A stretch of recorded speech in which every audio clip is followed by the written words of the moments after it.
Halo teman-teman semua, dimanapun kalian berada, semoga kalian selalu sehat dan baik-baik saja.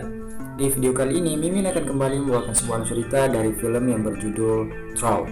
Troll merupakan sebuah film yang menceritakan tentang monster kuno yang terbangun akibat perbuatan para manusia yang ingin menghancurkan gunung tempat dia berada. Film asal Norwegia ini dirilis pada tahun 2002 yang disutradarai oleh Roald Dahl. Penasaran seperti apa kisahnya? Ini dia, Troll.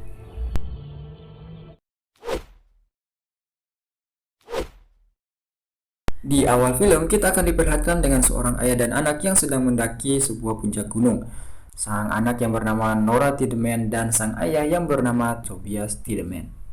Sesampainya mereka di puncak, sang ayah bertanya kepada Nora mengenai sebuah dongeng tentang troll. Dan ayahnya mengatakan bahwa semua gunung-gunung yang sangat indah itu merupakan para raksasa troll yang terkutuk menjadi batu. Awalnya sang anak tidak percaya, namun saat ayahnya menyuruh untuk melihat dengan mata hatinya, dan tiba-tiba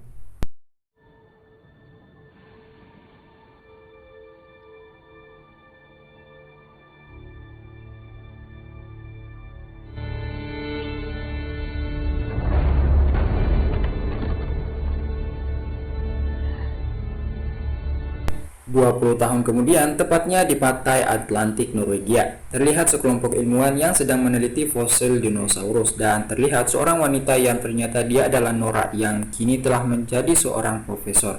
Diperkirakan sudah 6 bulan mereka berada di pantai itu untuk mencari fosil dinosaurus. Para rekan-rekannya mulai putus asa karena selama 6 bulan mereka belum menghasilkan apa-apa. Akan tetapi Nora meyakinkan mereka kalau mereka pasti akan menemukannya. Tak lama kemudian, betapa bahagianya mereka karena berhasil menemukan sebuah fosil dinosaurus. Hey.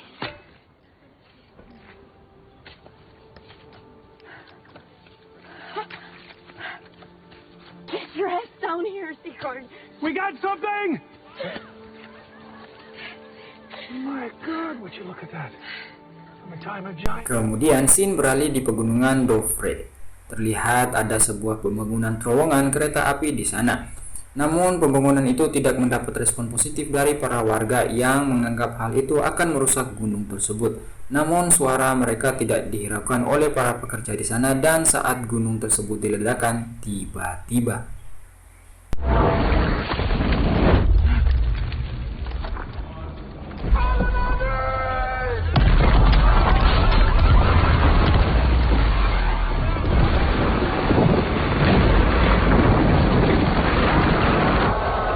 Kemudian scene berpindah pada markas operasional angkatan bersenjata dan terlihat kejadian yang terjadi di pegunungan tadi telah sampai di telinga jenderal angkatan bersenjata. Kemudian para bala bantuan pun segera menuju ke gunung tersebut. Kemudian scene pun beralih kembali kepada Nora dan timnya yang sedang merayakan keberhasilan mereka atas pencapaiannya, dan tiba-tiba datang para tentara yang berniat untuk menjemput Nora agar secepatnya pergi ke Oslo karena ini menyangkut keamanan negara. Sesampainya Nora di sana, dia disambut oleh sekretaris Perdana Menteri yang bernama Andreas. Dan betapa terkejutnya Nora saat mengetahui bahwa dirinya dipanggil ke sana untuk meneliti sebuah jejak kaki raksasa. Awalnya para pemimpin di sana tidak mempercayai bahwa itu jejak kaki. Namun setelah salah satu video yang ditemukan di TKP diputar, terlihat sebuah makhluk raksasa yang bangkit dari gunung tersebut.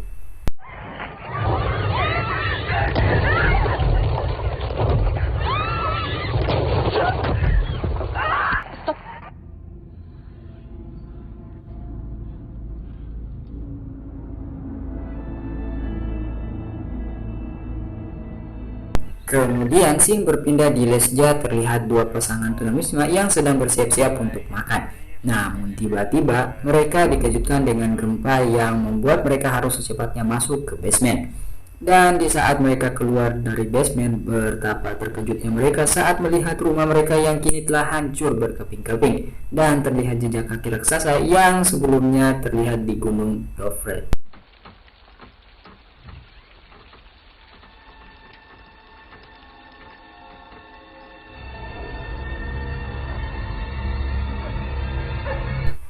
Tak lama kemudian, kejadian itu telah sampai di telinga para petinggi dan secepatnya Nora bersama tim pergi ke lokasi TKP. Sesampainya mereka di sana, mereka disambut oleh Kapten Chris. Dan betapa terkejutnya Nora saat melihat langsung jejak kaki raksasa itu. Di sana, dia sedikit menanyai dua tunawisma tersebut. Setelah itu, dia mencoba mencari petunjuk dan dia tak sengaja mencium bau yang dia sebut sebagai hipernatural. Kemudian, mereka pun bergegas menemui seseorang dan rupanya orang tersebut adalah ayah Nora. Kedatangan mereka ke sana adalah untuk menanyakan kepada ayahnya mengenai makhluk troll kuno yang pernah dia ceritakan. Dan kemudian mereka pun bergegas untuk mencari petunjuk lain yang mungkin akan menuntun mereka ke makhluk troll itu. Sesampainya mereka di tempat jejak kaki troll itu berhenti, sang ayah pun mulai menganalisa dan mencari petunjuk di tempat tersebut. Tak lama kemudian Nora pun mencium bau yang sebelumnya pernah dia temukan yang disebut hipernatural. Dan tiba-tiba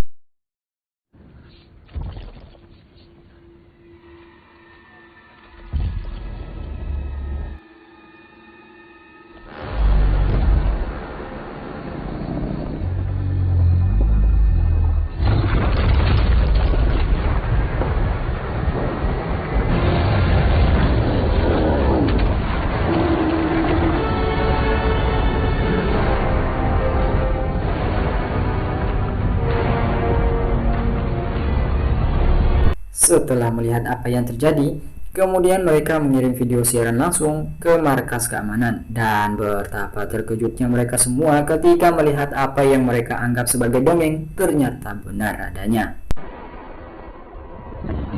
Sekembalinya Nora dan tim penyelidik, mereka pun membicarakan mengenai makhluk troll itu kepada para petinggi negara. Di situ terjadi perdebatan yang berujung dengan keputusan bahwa mereka akan melenyapkannya. Setelah itu, semua pasukan tentara pun bersiap-siap untuk menuju ke lokasi troll itu berada. Setibanya mereka di sana, para pasukan pun bersiap-siap untuk melakukan pembantaian terhadap makhluk troll tersebut. Dan yang terjadi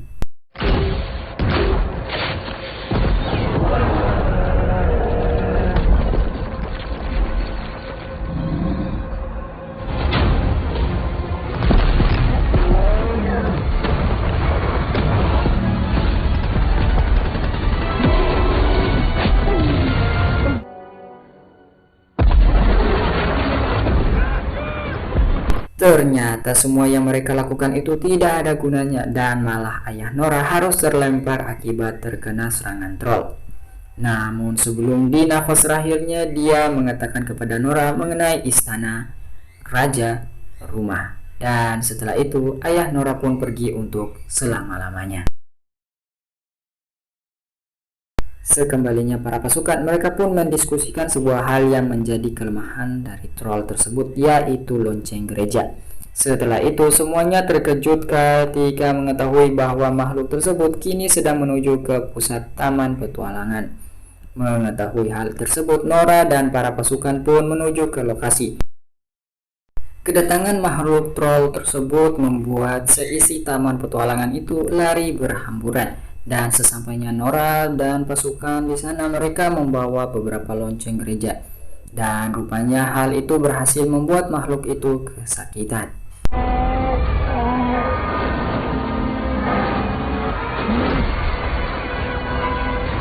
Di saat troll tersebut mulai mengamuk, salah satu helikopter pun terjatuh. Dan saat helikopter itu hampir mengenai seorang anak, tiba-tiba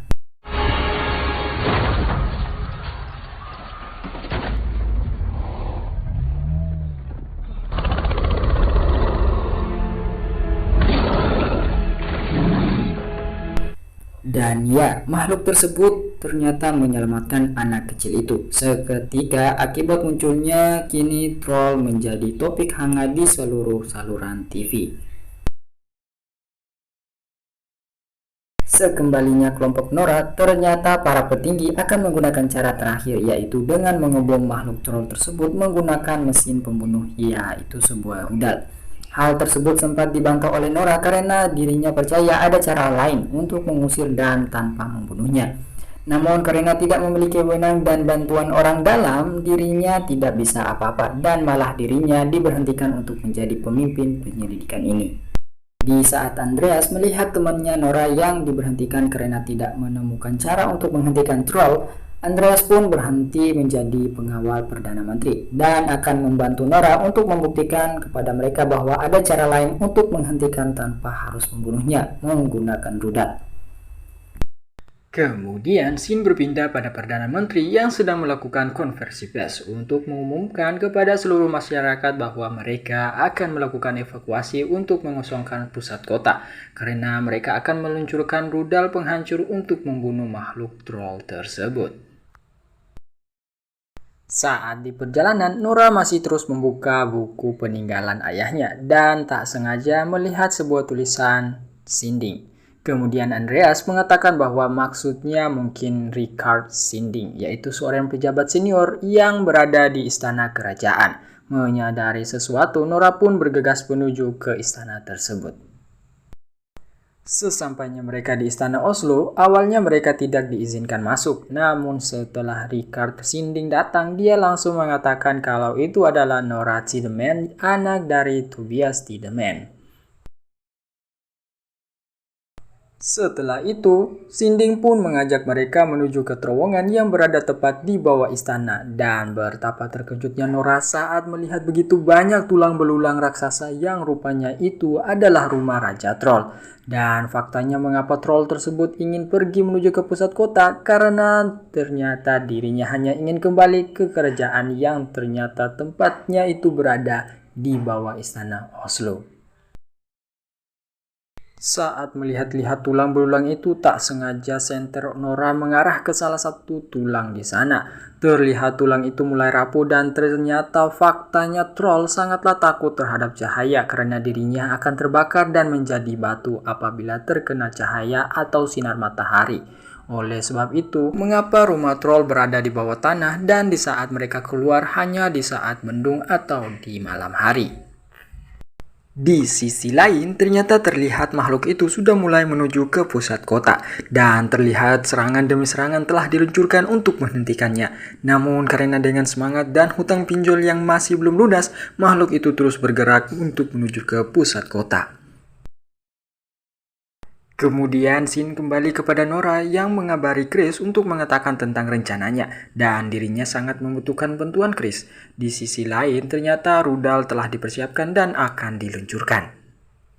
Melihat hal itu, salah satu teman Andreas yang berada di markas memberitahu kepada Andreas akan kondisi di sana dan saat mengetahui hal itu Andreas pun meminta temannya untuk mengulur waktu agar dirinya bersama Nora bisa melancarkan aksi mereka. Setelah itu, kelompok Nora dan kelompok Chris mulai melancarkan rencana mereka. Dan rencana mereka adalah memancing makhluk itu menggunakan salah satu tengkorak milik troll di sana. Hal itu agar makhluk itu bisa segera pergi dari pusat kota.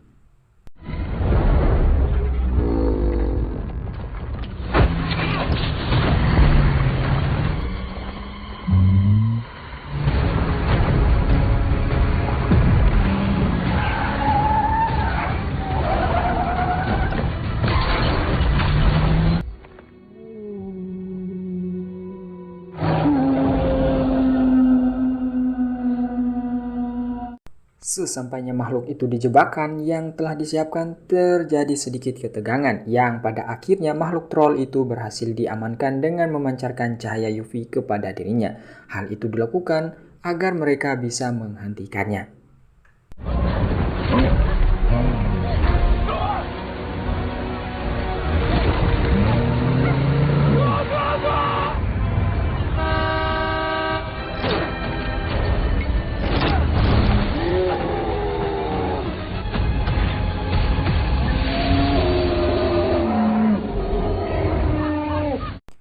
Namun melihat hal itu, Nora merasa ibah yang kemudian segera mematikan cahaya UV tersebut.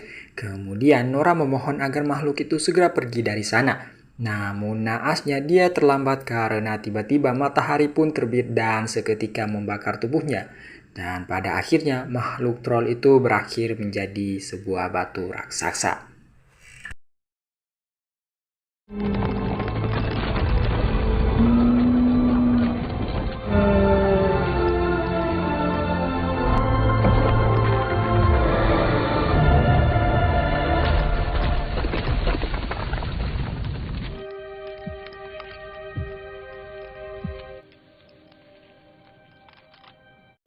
Setelah itu, semua bergembira karena telah berhasil menghentikannya. Namun dalam hati Nora, dirinya merasa sangat sedih makhluk itu harus berakhir menjadi batu.